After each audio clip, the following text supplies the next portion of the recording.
should be in progress. Excellent. Welcome to our panel, some of whom are in the room, some of whom are joining us online. One of them online is Megan Woods, also with us tonight, Joe Hendy, Jemima, Tito, Frankie Huthnance, if I said that right, Huthnance, thank you, Amy Reggers and Jacqui Caine. Just as we get started, I'll give you a bit of an outline about how it's going to work tonight. It is a discussion profiling the work of women on climate action, also raising the issues that impact women and children in this space. It's a pretty interesting time, of course. Just a couple of weeks, is it as long as that, since the last COP? And as the International Court of Justice is due to begin hearings into a landmark climate change case in a Pacific-led campaign to examine what countries are actually legally required to do to combat climate change, and of course the devastating impact that comes with that. It's pretty keenly felt, I guess, all over the world, but particularly in our backyard here.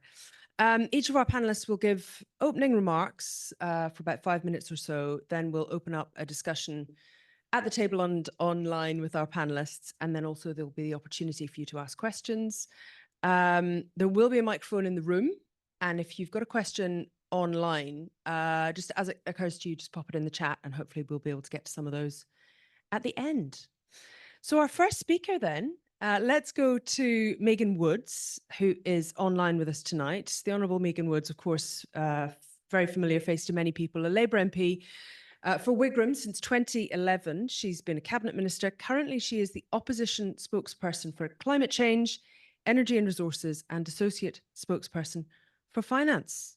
Kia ora, Megan, the floor is yours.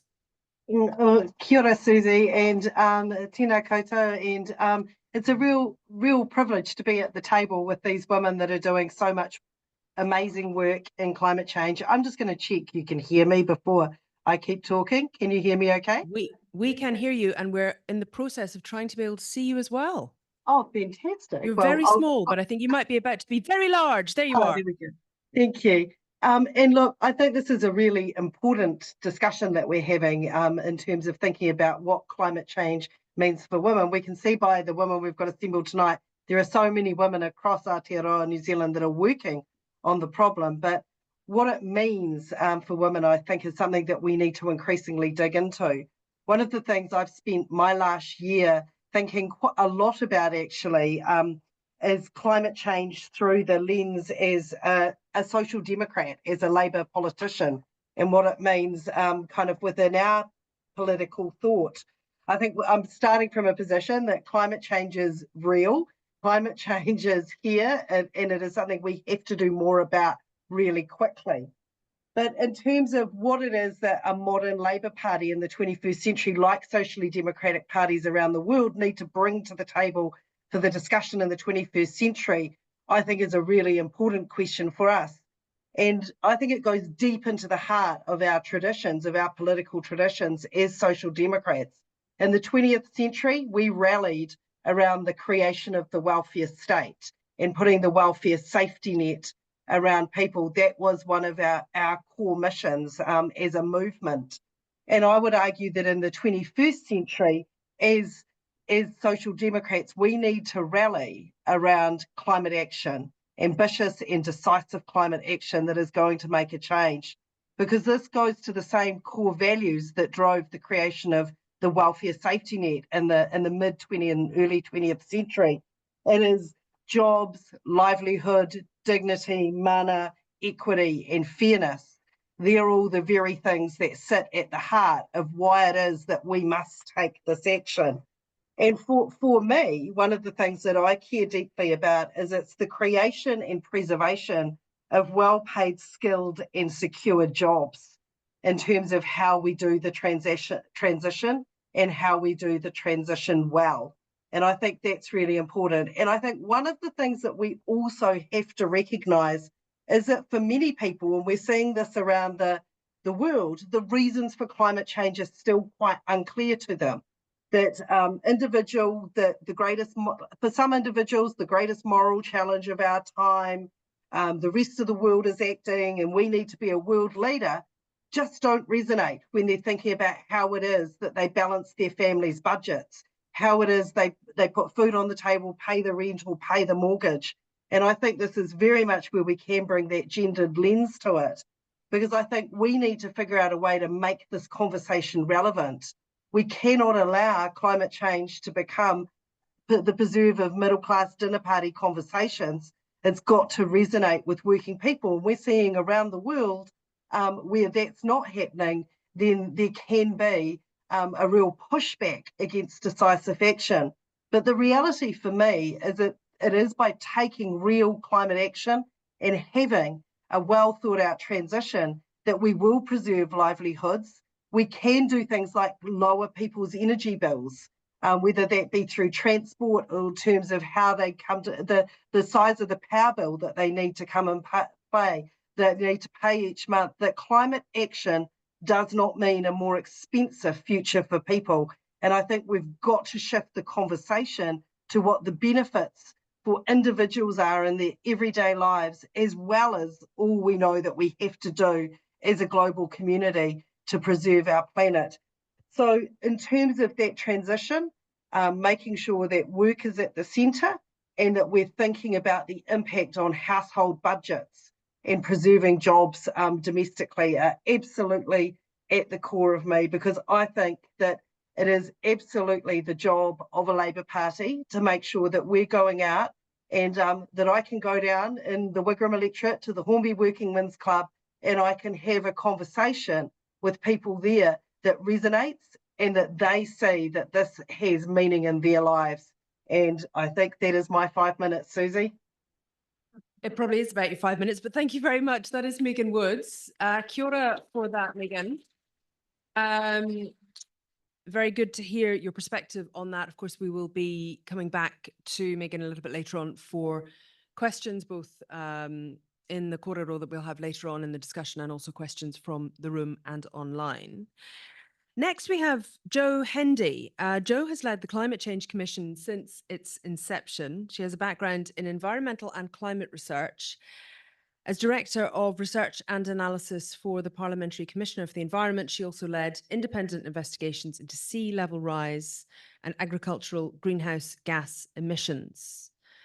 Be very interested to hear what you've got to say, Jo. Now, there's a little button on the side, it needs to go green, and then you can hear things and be heard, hopefully.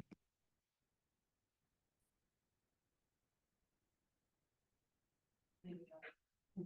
There we go. Is that working? It's flashing green. I wonder if that's battery. I'll tell you what, I'll give you this one. Yeah. You have to almost eat them. Oh, that one's green. Oh, there we go. So anyway, well, hopefully, no.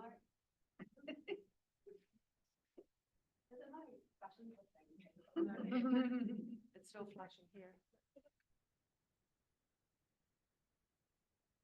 Oh my God. We have another. We've got this one as well. Use that one. Look at this cute one. I know. That's the cluster rather than hold it down. Yeah, I don't know. Maybe we've broken both of them. No, that is not a good start.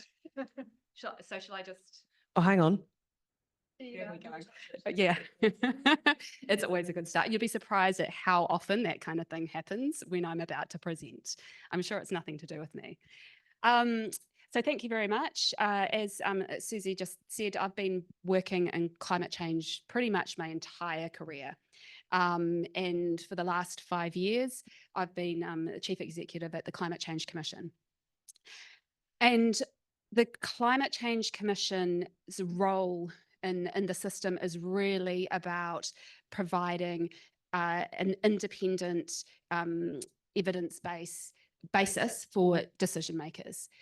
It came about after decades of policy swings. So political swinging back and forth, false starts in terms of actually getting a climate transition underway.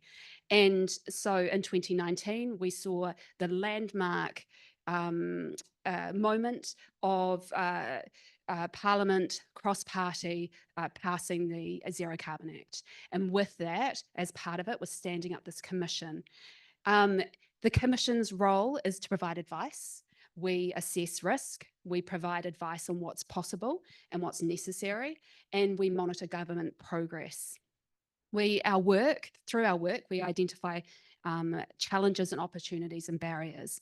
And Parliament, when it passed the Act, it gave us a very broad set of things that we needed to think about in the climate change transition. So not only is it about ambitious action, it's actually about looking at the experiences of different groups of people in society, because what we know is change is going to affect different groups in different ways. There will be different challenges, opportunities, and solutions. And that speaks to the equitable transition piece that actually Megan was just talking about. So the Commission doesn't actually make decisions. We provide an evidence base, and it is ultimately up to our political leaders to make those decisions. They have the choices. We lay out what those choices are. We lay out what the consequence of choices are. They make the political decisions. And then the Commission comes back and assesses, do they add up? How are we tracking? Is the country on track to achieving what New Zealanders have committed to?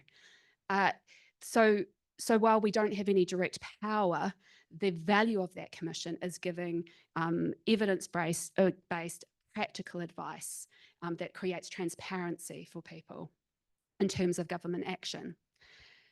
And I think I also just wanted to actually echo another thing that Megan said. We actually, for a long time, the conversation has been very focused on what the call to action, what we need to do, what we should do. But actually, increasingly, we need to be focusing on the benefits of action and what we can do. What our work shows time and time again is the benefit of being proactive.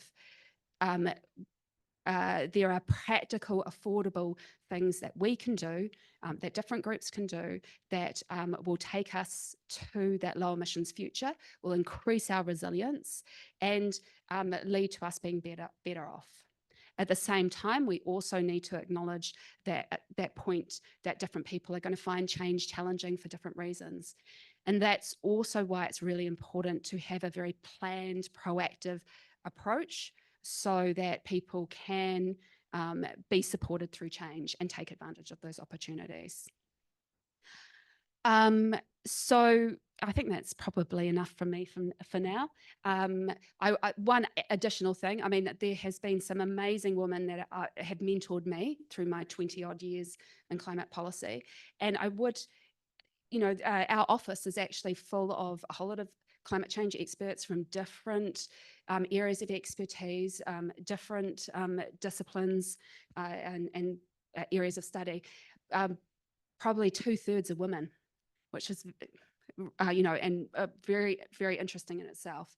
And I travel around the country quite a lot and meeting with lots of different groups of people, and I'm seeing all sorts of emerging leadership from different walks of life, whether it's local teachers and catchment groups dealing with the impacts of climate change, to rural women helping with the and focused on the mental health aspects of the change that's coming from a more chaotic climate. So with that, I think I'll hand back to you, Susie. Kia ora, thank you very much, Joe. That is, it's really interesting to hear that perspective. Joe Hendy there from the Climate Change Commission. Next up, we have Jemima, Tito and Frankie Huthnance, both currently the kaiarahi of School Strike for Climate Pōneke. The focus of their mahi is to whakamana rangatahi voice within the climate justice space. And they're going to be speaking together. Kia ora. Kia ora. Tēnā koutou katoa. Just to kick it off, I'll start with a bit of a mihi and a bit of a pepeha. So, i ngā mana, i ngā reo, i ngā karangatanga o te ao, ti hei mauri ora. Tuatahi e mihi ana ki ngā mana whenua o tēnei rohi, ko te atiawa ko Ngāti Toa me ngā iwi o Taranaki whānui, e mihi ana. E mihi ana ki tēnei whenua hoki, ko te whanganui ātara, e mihi ana. Ko Frankie tōku ingoa. I am currently the head of School Strike for Climate alongside Jemima. I've been the head for the past 2 years, and I will be moving on next year, which is pretty exciting for Jem stepping up into that role. I'll hand over to you if you want to do a bit of a mihi as well. Kia ora, tēnā koutou katoa, nā mihi nui kia koutou. Ina mana ina reo e rau rangatira mā, tēnā te mihi kia koutou katoa. E mihi ana ki te whungi aotara, te whenua nei ki te mana whenua orohi nei. Ngāti toa te Aotearoa, mina iwi o Taranaki whānui. E mihi ana ki oku tipuna, nā rātou I whakakoto te ara I te pākare ai te tau, I tēnei rā. I wharaha mai. Mo tō kātou arahanui, mō koutou kaha I te tiaki o te tautau taiao. Toitu te whenua whakatūrongorongo te tangata. Man will leave, but the land remains. That's a big whakatauki that I'm reminded of every single day when I step outside, when I do anything related to school strike, because eventually we will all be gone. But the land will remain, the earth will repair itself, but that doesn't mean that we can't care for it now. So, yeah. Kia ora. So we wrote like a little bit of a speech, but I'm feeling like I might just kind of go through it, not necessarily word for word. So we just wanted to acknowledge this opportunity. Thank you so much for having us here. Especially as rangatahi, it can be hard to make your way into a formal environment. It can be hard to be taken seriously. So we really appreciate this opportunity to share our whakaaro. I'm going to start off with the whakatauki, kind of, keep it on theme. So ka pū te ruha ka hao te rangatahi. When the old net is cast aside, the new net goes fishing. School Strike for Climate is a global protest movement created to uplift the voices of rangatahi into legislative change. Throughout the world, we are told that once we hit a certain age, we will be sensible enough or grown up enough to be able to vote. However, we'd like to pose a pārtai. Does approximately 60% of rangatahi in Aotearoa experiencing climate worry or anxiety indicate a grown up enough concern for the future? Our mahi as part of School Strike for Climate is to stand for our ability and right to have an impact on the future of Te Taiao and to advocate for accountability from our leaders to do their part in climate justice. School Strike for Climate Aotearoa originated here in Te Whanganui Atara in 2019.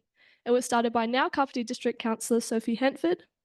And from the initial protest, we've seen over 170,000 people from all different ages coming together to tautoko the kaupapa and call for formalised change from the government. The nationwide support and push for rangatahi voice became hugely impactful in the passing of the Zero Carbon Act 2050 as presented by former Greens MP James Shaw. Yeah, I'm back, guys. No kidding. Now here we are 5 years later, after 4 generations of School Strike for Climate Pōneke, and we're still pushing against proposed legislation that will have detrimental impacts on Te Taiao. This year, our strike called for the end of the Treaty Principles Bill and the Fast Track Approvals Bill. If you don't know about those, then, well, lucky. Both of these bills have one huge thing in common. They're going to be disastrous for the rights of Māori and our right to our whenua.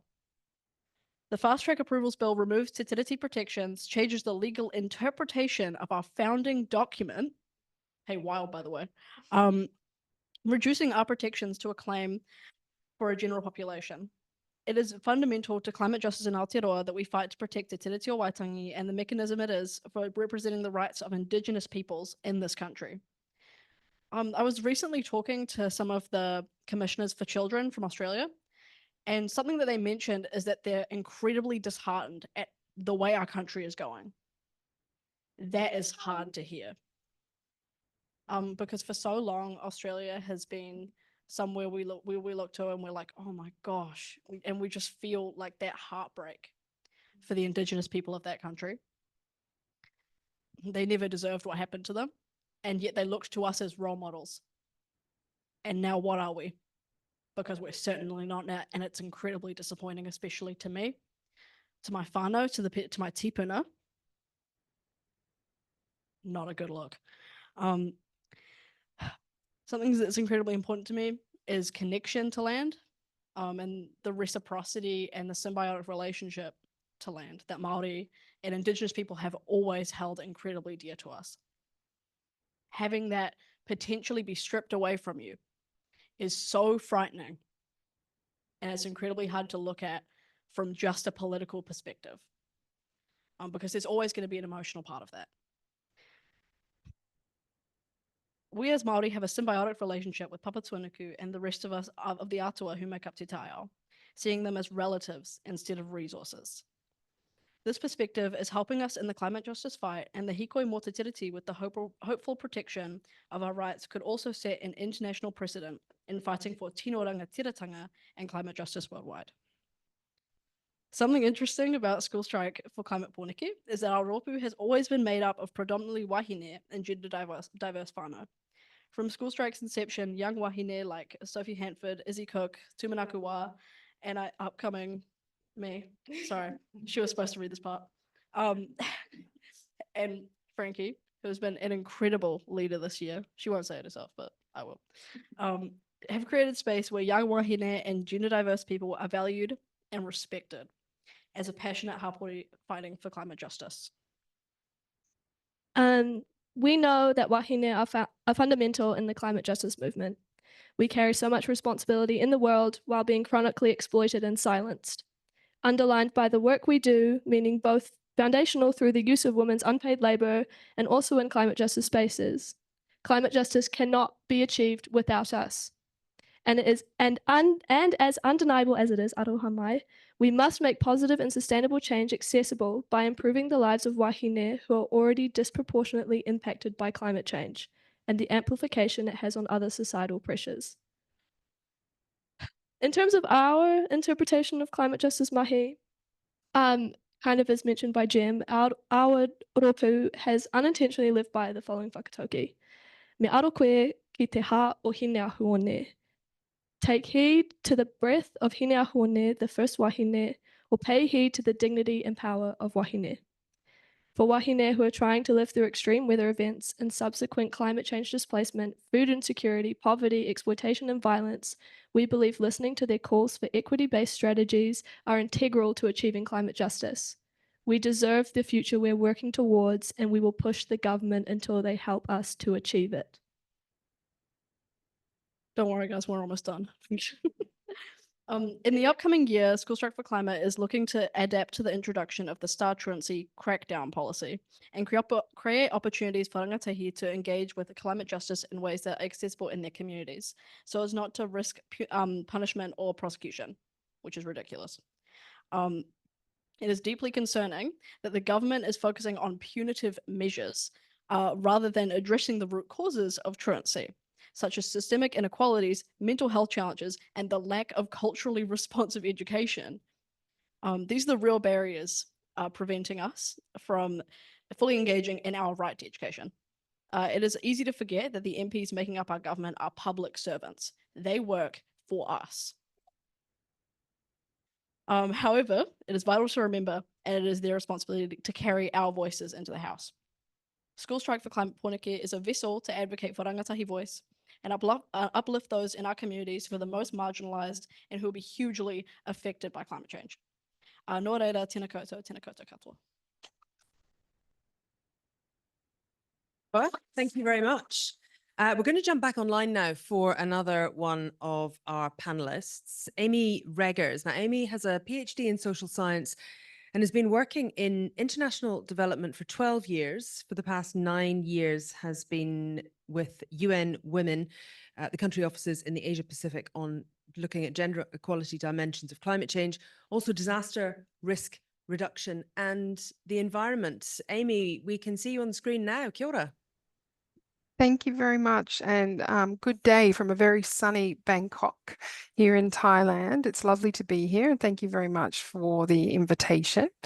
As noted, my name's Amy, and I'm working for the UN Women Regional Office for Asia and the Pacific. I do hail from across the ditch, so it's lovely to be here with our New Zealand friends. And it's really interesting to hearing this conversation so far. And if you'll allow me, I wanted to maybe share with you some statistics and some data that we have specifically on our region here in the Asia and the Pacific, and how climate action and climate change and these impacts are really disproportionately affecting women and girls and people from marginalised communities. And I notice actually there's a question in the chat there, and perhaps some of this will start to answer some of those questions that might be permeating, that in fact it is existing gender and social norms and discrimination against women and girls that determine their disproportionate vulnerabilities to climate action. Women's lack of ownership over resources, discriminatory social practices really marginalise women, people from marginalised groups, in climate decision making, and really exacerbates existing poverty and food security. Some new research that's come out this year from UN Women projects that in a worst case climate path scenario, we can see in across the globe, food insecurity projected to increase, and 240 million more women and girls compared to 131 more million men and boys will be affected by this food insecurity.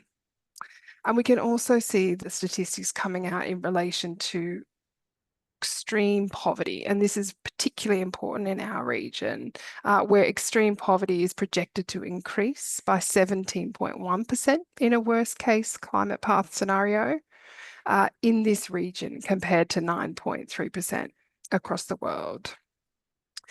And increasingly UN Women is through our gender and environment statistics and surveys is really uncovering some very complex social and environmental kind of relationships that exist. And the results are particularly confronting, to be perfectly honest. So when we think about the different impacts between men and women, for example, when we look at our sort of statistical surveys that are done, 92% of women in Tonga compared to 85% of men experience mental health issues post-disasters, which are climate-induced. We can also see another example from Tonga. 77% of women reported their unpaid care and domestic work worsened post-disasters. We've got statistics now from Cambodia that say 1 in 5 girls are child brides, as families marry their daughters to cope with the impacts of climate change. And in the Philippines and Timor-Leste, adolescent birth rates are higher in arid areas as girls are married earlier to cope with these climate impacts. So these are some of the really kind of confronting realities for Asia and the Pacific, for our region, when we're looking at what we can expect, what we are experiencing with environmental degradation and the impacts of climate change. So maybe just to briefly sort of explain a little bit about what we do here at UN Women, and specifically here in the region. We have a very strong focus on a couple of key areas. So one of which is really trying to promote the participation of women and people from marginalised groups in decision-making spaces on climate action. And we do this through a number of different sorts of initiatives, including capacity building, networking opportunities, regional dialogues to share data and information across countries in the region.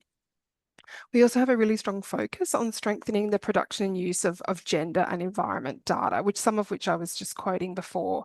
And this is real collaboration with governments to really unpack what are the gender and environment linkages and how are the increasing impacts of climate change, environmental degradation, biodiversity loss impacting different populations in different countries.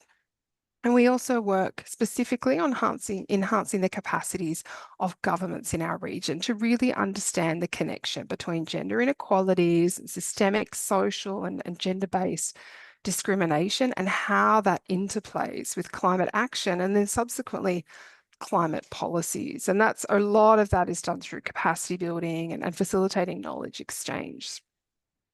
And then we also have a number of different programs that really look to build climate resilient livelihoods for women. And I'm very happy to be here today and also talk about one of the programs, which is the Empower Women for Climate Resilient Societies program, with the generous support of the governments of New Zealand, Germany, Sweden and Switzerland. We're implementing this program in Bangladesh, Cambodia, Indonesia, the Philippines and Vietnam. And one of those key components is really looking at how do we support women to access climate finance to build climate resilient livelihoods. How about I stop here and happy to talk a bit more about some of this as we go. Kia ora, thank you very much, Amy. That's fantastic. And certainly I'm sure we'll come back and touch on more of that shortly. Our last speaker for now, though, is Jacqui Caine. Jacqui is Group Head of Strategy and Environment at Te Runanga o Ngāi Tahu. She is responsible for protecting and advancing the Ngāi Tahu settlements, engaging with the Crown across a range of kaupapa and protecting Te Taio, of course, nature. She previously was a diplomat and also was a commissioner on the Royal Commission into the Christchurch mosque attacks. Jacqui, kia ora. Oh. Kia ora. Tēnei te mahi nui ki a koutou katoa, wahine mā.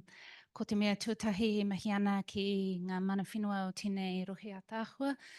Ko kaitahu oku iwi, kaitahu ka te mamoi mea waitaha oku iwi, ko Jacqui Caine tōku ngā tēnā koutou.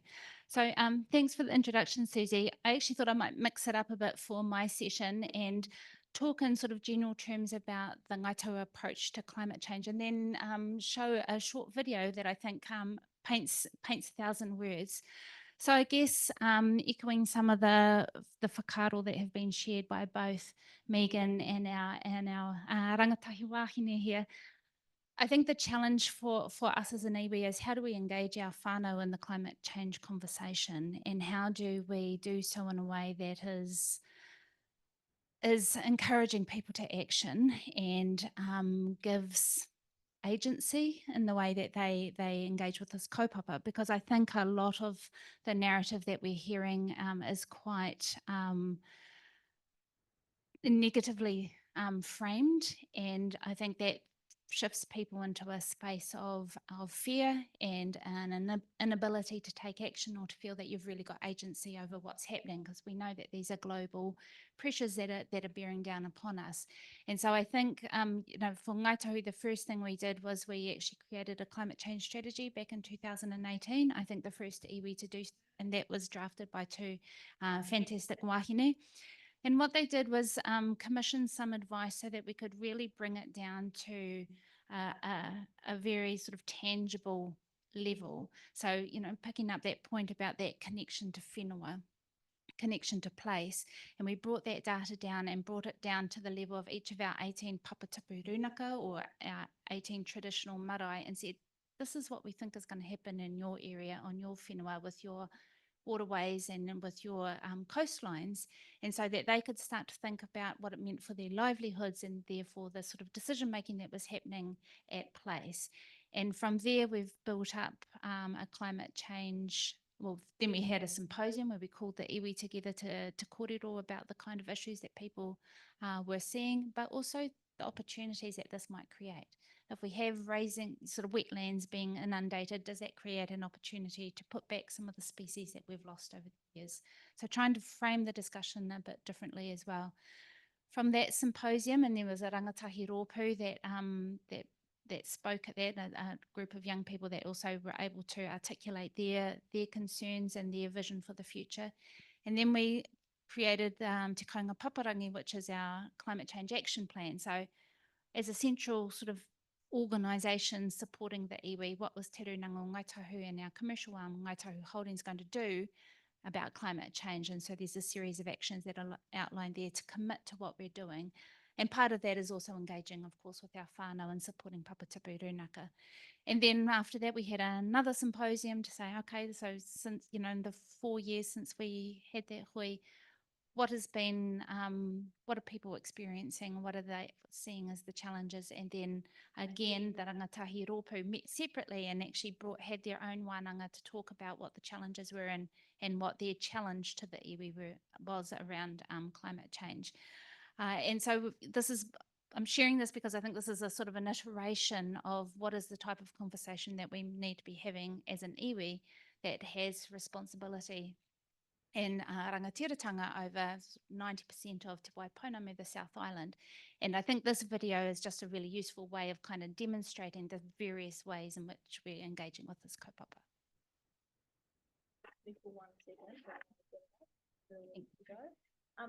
Zoom, if you just let me know if you can't hear it.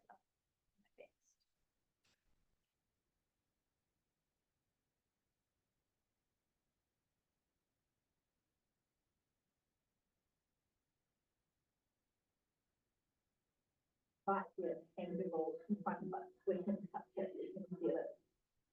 We need to be transformative. We need to believe in ourselves that we can be transformative. And that's what it's going to require. It's going to need that. We're going to have to be way more innovative. We're going to have to embrace change and just start evolving.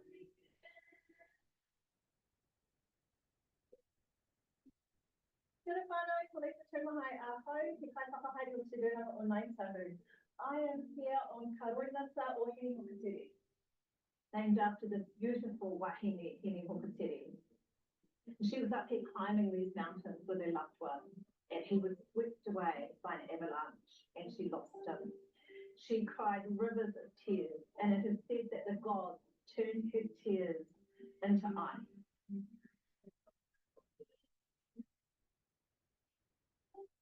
I'm quite saddened to come up and see the size of the glacier compared to when I was younger. This is an outcome of climate change. The loss of this glacier is a sign of things to come. Climate change is when the weather goes differently. All the ice melts and all of our places will be flooded.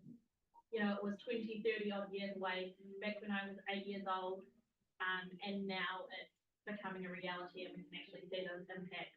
We've all got an obligation to make sure that mo tātou moka uria muri aki nei, you know, for us and our children after us, that there's an after us for our children. Ko koe tamariki ana, whakari ana tēnei whenua, e nui ana te whenua, hari te mea kua kaha, Caine e tangaroa, e hine moana rāna, engari te rangi nei, e kai te kitea marika, kua rereke. We've probably lost 60 to 80 feet off the front of the uruka, and that's where those caskets are being exposed.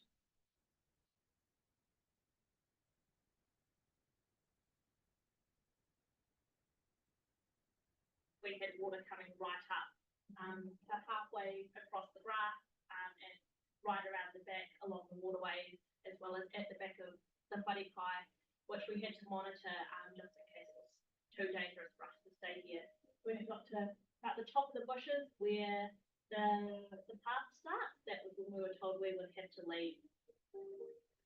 The very essence of us as a people, when we talk about our marae, our villages, our path sites, losing those is losing a part of us. We're really focused on our mahinga kai. It's part of our Ngāi Tahu settlement. It's part of our identity, who we are as a people. Are our current fish stocks going to start migrating elsewhere? Will we have new fish stocks that are coming in? What impact will it have on tawa, on mussels, on our crayfish? I think about time too, I think about Jacqui, how close we are to the border, how innately connected we are to our environment, and the gradual loss of that ability to harvest our food. That's why we need to know what's the future got in store for us. I don't want to be all black and doomy about climate change. I think climate change is an opportunity for us people to think about how we can take stock of what we're doing and do things differently.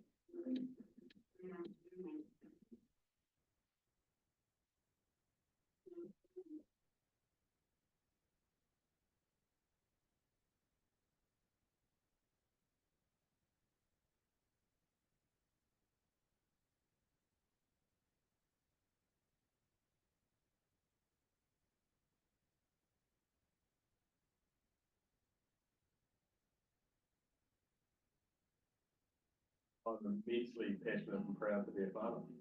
You know, it wasn't long ago that we were deemed by New Zealand to be essential workers, and I think we've forgotten that. We have 17 farms here at Aotearoa, covering 6,800 hectares. Where I'm sitting out on the farm right now is a trial that we've had underway now for 2 years, coming up to its third year. So this is 110 hectares of alternative farming. And what that led us to was investigating alternative options around no synthetic fertiliser, a more diverse pasture species, which has got a far richer element of legumes, herbs and grasses. And so by having a greater root system, that then allows us to sequester carbon. There's some challenges, but we've got some great people leading some awesome change. You know, I'm really proud that my Tahu farming and Mana Whenua have given us the license to be able to challenge the status quo.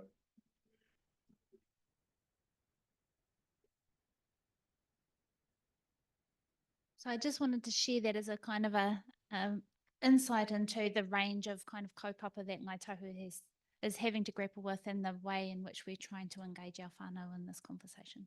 Kia ora. Thanks, Susie. Kia ora, thank you very much. Thank you very much, Jacqui Caine. Time for us then to have a bit more of a wānanga about this whole situation. And I guess I kind of wanted to start with you, Joe, actually. We hear a lot about how many degrees, and for the Paris Accord, we want to keep things within the 1.5 degree limit and all that. Are we actually beyond that already, realistically? Are we going to overshoot that? So it looks increasingly likely that we are going to overshoot 1.5 degrees. The world is seriously off track, and the chance of keeping temperature rise below 1.5 is very, very low. I guess also, what we are also realizing is over the last 5 years particularly, that the impacts of climate change associated with the 1.5 degree rise and that we're experiencing now are worse than what we had anticipated. So that's some pretty grim situation that we're finding ourselves in. At the same time, of course, while we have that 1.5 degree goal, it's still really important that to bear in mind that every point of a degree matters. So if we cross that 1.5 degree threshold, we still need to keep going because the 1.6 matters, the 1.7 matters. And I anticipate as well that the world is going to increasingly turn its attention to actually needing to bring down emissions faster, sooner, to actually get us back below that 1.5 degree threshold again. And so, Megan, I might come to you online. If that is the case, if that's the situation with that the world is facing, when you're in Parliament, obviously you've worked there for a number of years, both in government and in opposition.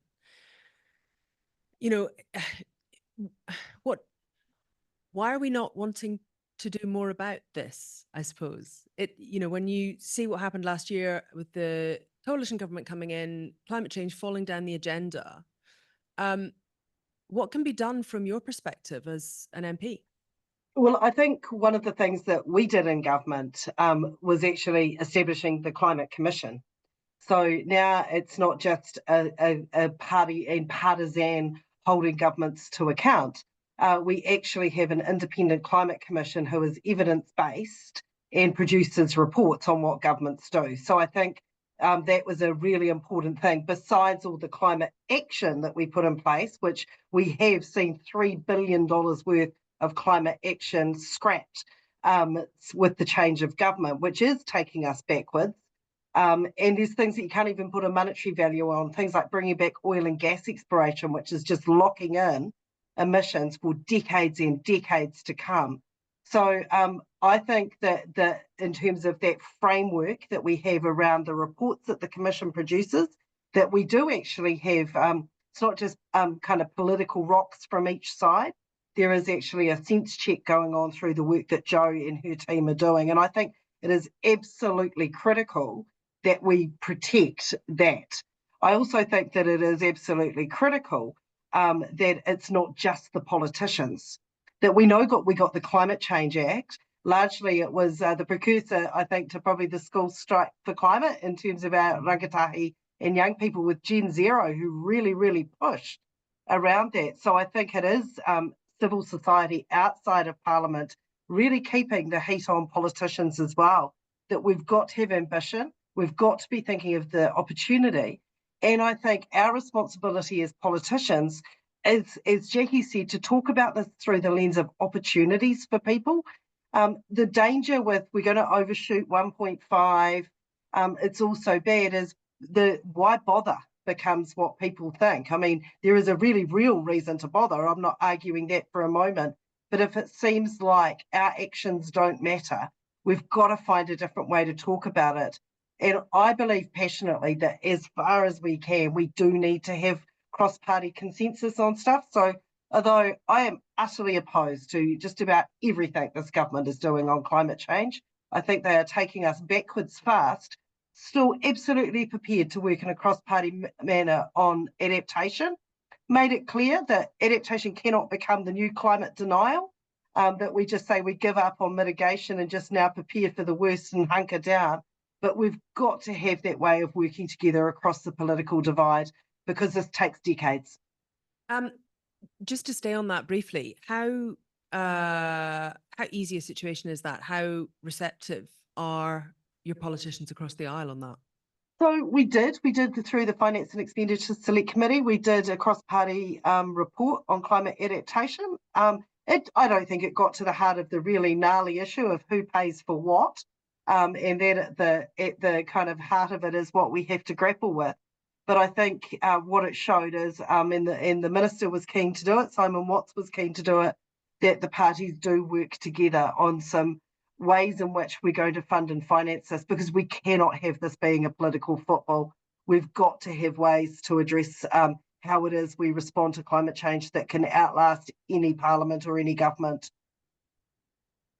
And actually, Susie, even one of the things I will say that gave me hope, even in the shadow of the treaty principles bill and everything we're seeing around that, I think we managed to produce a report that was quite sensible around the role that iwi and mana whenua have to play when we come to consider issues of adaptation, that there does that iwi and mana whenua have to be at the table on this. Jacqui, I might come to you next, because having that strategy that Ngāi Tahu has is clearly a huge way of looking at the situation, apart from anything else. And breaking that down, where do you see the leadership lying, and where do you see the greatest strides being made here? I think the leadership has to be collective. So when I think about the mahi that we've been doing, it's been providing the technical support into our papatiri runaka who have the relationships at place. Then they partner up with councils or other groups to then be able to take the work forward at place. But I think that the galvanizing part for me is that the recognition, and I think this is global now, at least in some parts, that that Indigenous knowledge has got real insights to bring to the table. So we're not, no disrespect to sort of Western science and evidence, I think that certainly has to be, key in the conversation as well. But I think when people live so interconnected with their natural environment and are practicing things over generations, they'll have observations about that environment and the way that things are interconnected that are not always apparent when you're sort of looking through a field of silence. So I think the more that we can bring all of those conversations to the fore to be able to see what the solutions are for the future, I think that the richer we'll be for it. It puts me in mind of an Indigenous North American activist called Lila June Johnson, who talks quite extensively about food security and about how Indigenous knowledge could feed the world, which it's an amazing TED talk if you ever want to go and have a look at that. But on that point, Amy, the situation that you were talking about with food insecurity, why do you see so many women and girls? What is the data showing you about why it is that they will be so much worse off than men in the same countries, in the same circumstances? Thanks for that. And I think, I mean, food security is particularly important when we look at Asia Pacific and our region. We grow a huge proportion of food that sort of feeds the world in many different ways. And I think there's a couple of really key trends that are happening across our region that are impacting the way in which women secure food. So in some instances, and like I said before, we really have to think of this framing as it is the gender inequalities and discrimination that exists in everyday life that then are exacerbated by these environmental and climate changes. So in many instances, we've got evidence that shows that women eat last. So if there's a certain amount of food on the table, men will get served, children will get served, and women will eat last. There's also a lot of evidence out there. And I mean, we've had this for a number of years now, probably close to a decade. We've had this very slow and incremental feminization of agriculture, particularly in Asia. And this is now being exacerbated by outward migration of men. So with the changing climate, whether we talk about salinity intrusion, whether we talk about warming sea levels, opportunities for work and livelihoods are being reduced. Qualities of crops are changing. Yield is not what it used to be. And so we're seeing significant outward migration of men, where in cultures and countries, social mobility is an issue for women. Their ability to pick up and move to a city to look for work is not culturally and socially accepted. So as part of that male migration and compounding these sort of aging and demographic shifts that we have in our region, what we're finding increasingly is women who are quote unquote left behind, who are doing what they can to produce whatever agricultural yields they can. They're left with the unpaid care and domestic work of family, of children, of elderly, and with very few social protections in place in some of the countries that are in our respective sort of front yard and backyard. So I think a lot of these different issues really compound. And when we look across the region, we're talking about here about sort of policies and commitments and the finance that's required to invest in mitigation and adaptation and consequently loss and damage. A lot of these countries in our region are heavily burdened by debt. So increasingly, they are having to make these decisions that really do impact differentially the women and girls that are in their countries. Amy, thank you. Bringing it back to people in the room, Frankie and Jemima, what do you see as being the greatest impacts that could be made in a short space of time, I guess, in the next few years, that will actually make a difference to rangatahi, to wahine, to Māori, from your perspective? I was thinking about this earlier, actually, doing a bit of That's prep. handy. And I think a big thing that's come up for us is kind of the bridge, or I guess more like the gap between rangatahi as a group, and then let's say our members of parliament or local government and things like that.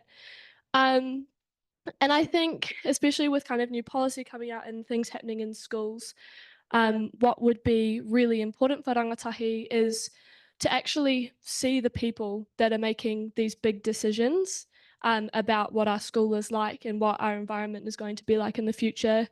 And we see it a bit. It's lucky being in Wellington, we have MPs pop round to schools and things like that. And at the moment, Tamitha Paul is coming through and talking about Te Tiriti o Waitangi in schools, which is really, really awesome. But I definitely think that the engagement that adults in positions of leadership or positions of leadership have with rangatahi in our hapori could definitely be improved, whether that's through collaborating with groups like School Strike, sitting down to have conversations with us or other kind of community groups, social collective groups. I think that would make I think it would kind of close that gap. Yeah. I guess another thing is it's about listening to our concerns and not waiting until you can talk, say I was talking to Frankie and I'm some random MP, from like one of the coalition, and I'm sitting here wanting to yap about like the ideology of my party and how it applies to the situation, and using phrases like, no, what I want to say to you is not helpful. And it isn't what we want. What we want is someone to listen to our concerns, and someone to understand what we're saying and what we're going through, because we will experience some of the worst ever effects of what's going on far after these people are gone, and it's very, very scary for us.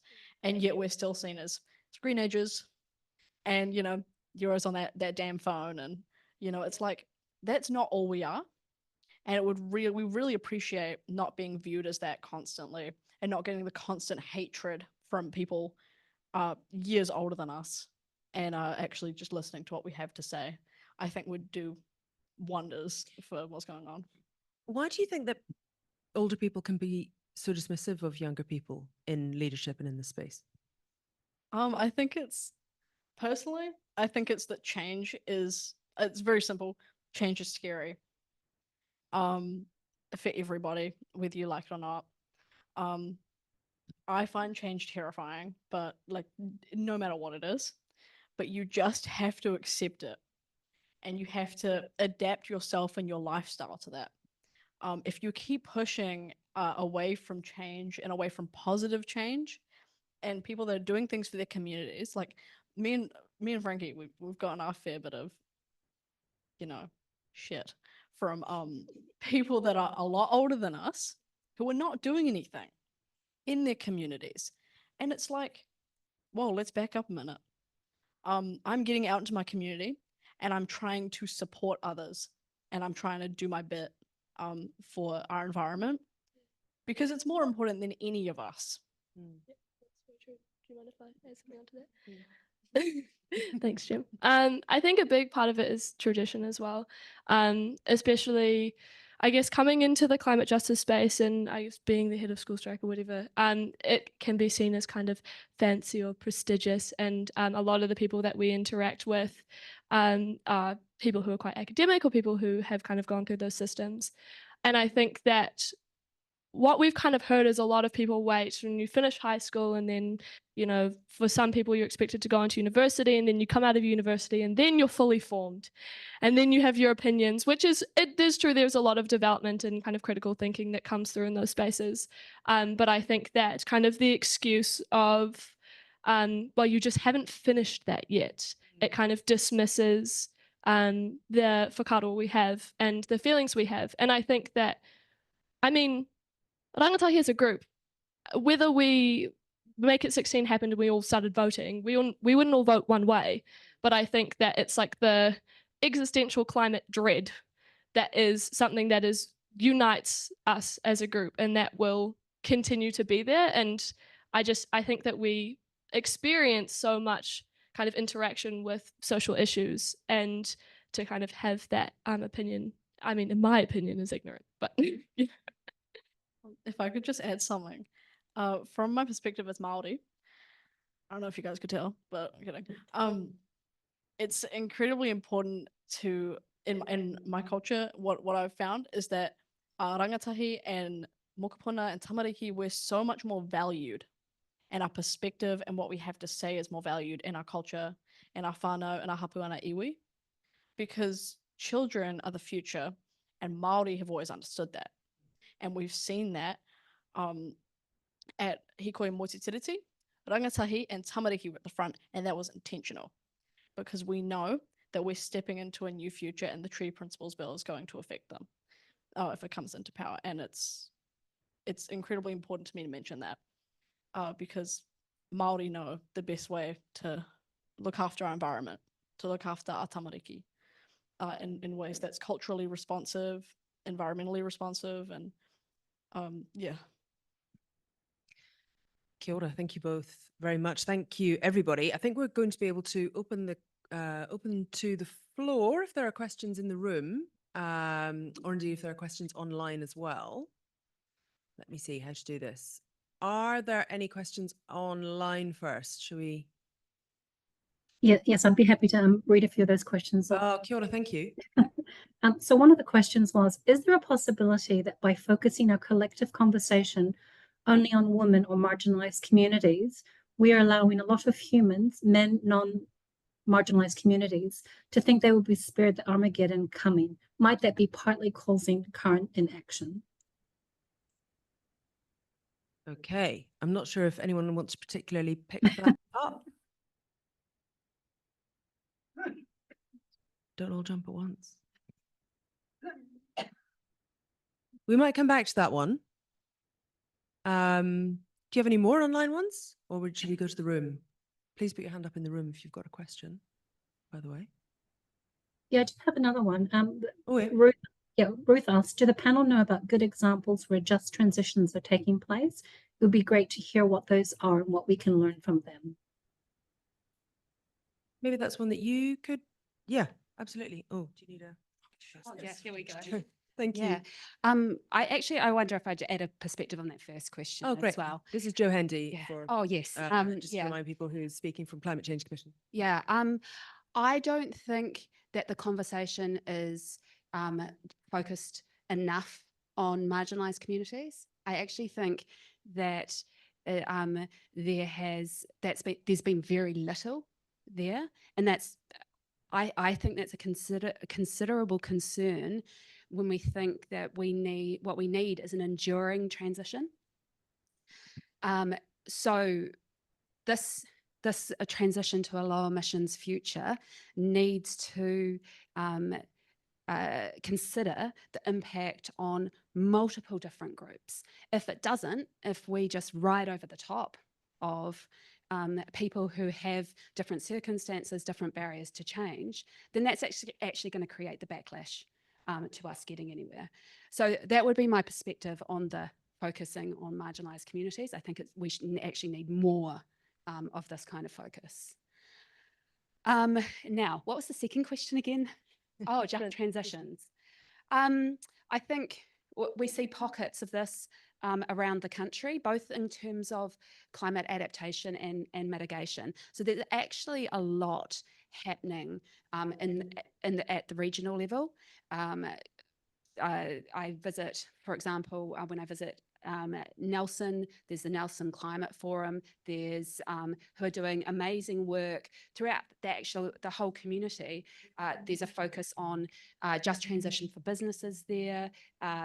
There's a really nice connection with farmers across the region. So another example I can think of is Dunedin. In terms of climate adaptation, there is an amazing program that was initially established from the community in South Dunedin, which, if you're not aware of it, South Dunedin is basically below sea level. Yeah. The issue, and of course it's some of the poorer community, there's a high level of disabled community in that region because it's cheap to live in, it's flat, there's good accessible facilities, and there's a real community feel in that area. They actually started the South Dunedin Futures a collaboration, working in with the council, working in with mana whenua, and they are taking on board some really hard decisions, that are still on the table about what is the future of their community. And I think that is a fantastic example as well of how you approach a change that is confronting and difficult, but do it in a way that brings communities together and actually start to think about, well, what is the positive future that we want to create. Actually, Jacqui, I might come to you on a similar sort of territory, because I guess what we're talking about here is making those differences in potentially in quite small ways, but in lots of small ways. And is that something that has been very much front of mind for Ngāi Tahu, putting together the sorts of plans where you're looking at making those incremental changes that can actually have quite a lot of bang for your buck? I might actually go back to the just transition. Yeah. Was it thinking about that, because actually last week we hosted a marahaku, which is sort of Southland, innovation, energy, and I think employment wānanga, so a big expo. And it was, Megan will be familiar, I think she attended the one last year that we had. And this was really a conversation that started with the possible closure of the Tiwai aluminium smelter and what would happen to our community in Southland should that happen, and knowing what a huge proportion of, you know, the national electricity that the smelter used and what were the alternative industries. And so it really sparked a conversation that was really quite focused on industry initially, but then starting to think about, well, what are the opportunities for our region, and knowing that we need to basically electrify our economy and move away from carbon based fuels, you know, what would this look like for Southland? And then it's kind of led to this whole range of kind of kōrero, but which are led really by mana whenua. So it's the Papatapu Rūnaka and Mirahaku that are kind of helping to stitch together the conversations and the partnerships that's leading to greater discussions around energy, about what does, you know, solar in Southland, who would have thought solar in Southland, wind, you know, opportunities, but also taking those conversations back to, well, what's possible at the household level, and how can we reduce the demand on the grid by not having to sort of think about transmission when you're thinking about households. And so I think it's certainly a just transition conversation, but it is bringing it back to the more practical and sort of almost to the whānau level, and to be having those conversations, but then also thinking about that opportunity piece.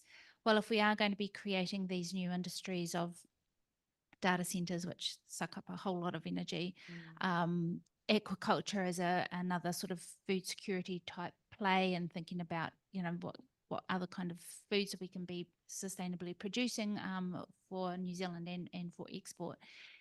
And then what are those employment opportunities created there? And then how do we build the skills for those future industries and things? So it's quite a network of things. So but it does have climate at its core, because it's around, you know, the future of energy, the future of our communities, the future of our lifestyles and ways of being, and our connection to that whenua that sit kind of at the basis of that whole conversation. Susie, can I just jump in there with Sure one thing? I am going to have to leave in a few minutes, I'm afraid, but I think one of the things in terms of that just transition does sit at the core is the idea of jobs. So the first time I ever got exposed to the idea of just transitions was at the Paris climate talks, and I went to an International Trade Union Confederation side event, and there were Canadian union delegates slamming the table with their fists saying, we want a more ambitious climate deal. And I was like, how do we get to that place? And for them, it's because they were transport workers who understood that actually decarbonising the economy meant more jobs in their sector. And I think this is one of the themes that a number of us have talked through tonight, about this opportunity, and also about talking about climate in very practical ways to people. And I just want to underscore what Jacqui said. I think if I look around New Zealand, iwi, in terms of getting their heads around how we bring together whānau to the conversation about jobs and opportunity and what it can present. Ngāi Tahu at the bottom of the south are doing a great job. Also, I think a stunning example from New Zealand is the in Taranaki, the iwi venture that got workers that used to work in the oil and gas industry to actually form a company to do decommissioning of oil and gas fields as they come off, so that money's not being paid to offshore companies to come and do it, that those whānau in Taranaki are having that opportunity. So I think actually New Zealand, I mean, you can say Scotland's got some interesting work underway, Costa Rica's doing some good work, but I don't think we can look past in pockets what's happening around New Zealand. Kia ora, it is 7 minutes past 7, so we're probably at the point where we need to wrap up. Thank you very much, Megan Woods. Is there anyone else who's got a question before we finish? Hi, Susie, we just have a question online. There's a question in the room actually, which I might go to. If we can get the microphone, just hang on one sec. We'll get a microphone to you. Kia ora, thank you. I'm just wondering if any of you in the panels needs extra resource from the audience, or like anything from the audience that you want us to do.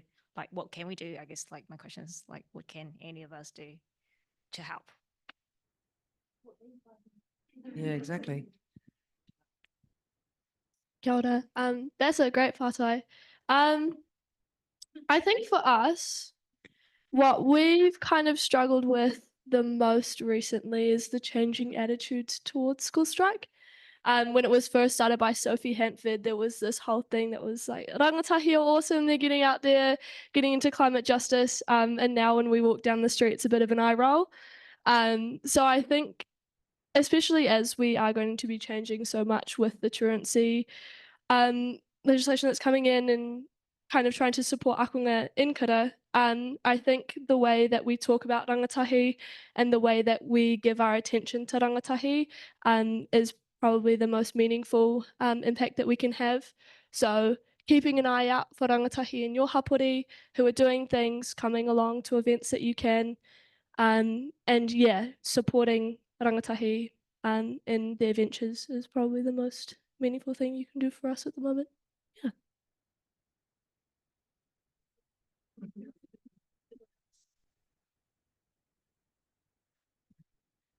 Well, I think overall, what's coming out of the social science is the importance of talking about climate change and talking about the opportunities for change, using your where you work, where you study, where you live, talking to people about it. And I think that's actually the number one thing for everyone who cares about the climate, about Te Tahu, about your loved ones and the rangatahi who are coming in mokopuna, is to actually use your voice.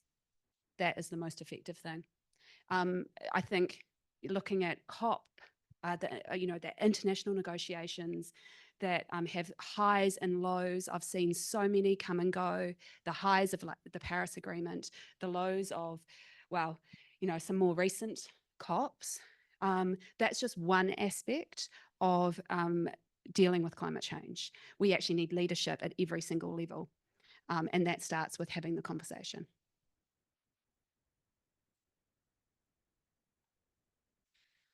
Kia ora. Thank you very much, everybody. Thank you for coming along tonight. That just about wraps us up for the evening. Thank you very much, all of you, for being part of the panel tonight. To Jacqui, to Joe, to Frankie, to Jemima, to Amy, to Megan. I think Megan's had to go. But thank you very much, all of you, for being part of this and for the kōrero, because as you say, so much of it comes from spreading the knowledge and from raising our voices. Thank you also to the organisations and the people who made this happen, including the National Council of Women New Zealand, Te Kaunihira Wahine o Aotearoa, the Council for International Development 2, and UN Women Aotearoa New Zealand. And thank you all very much for coming along as well. Online. Kia ora.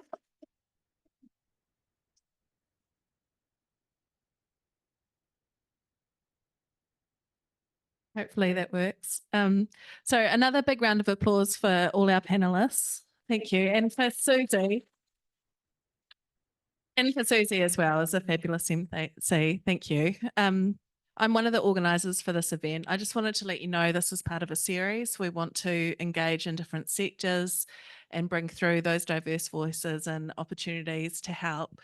So next year we are going to be looking at running different climate events on like what businesses are doing and also like some of the climate disinformation and other barriers for climate action and looking at like examples of local and regional programs, I guess, that are happening both in Aotearoa and overseas as well.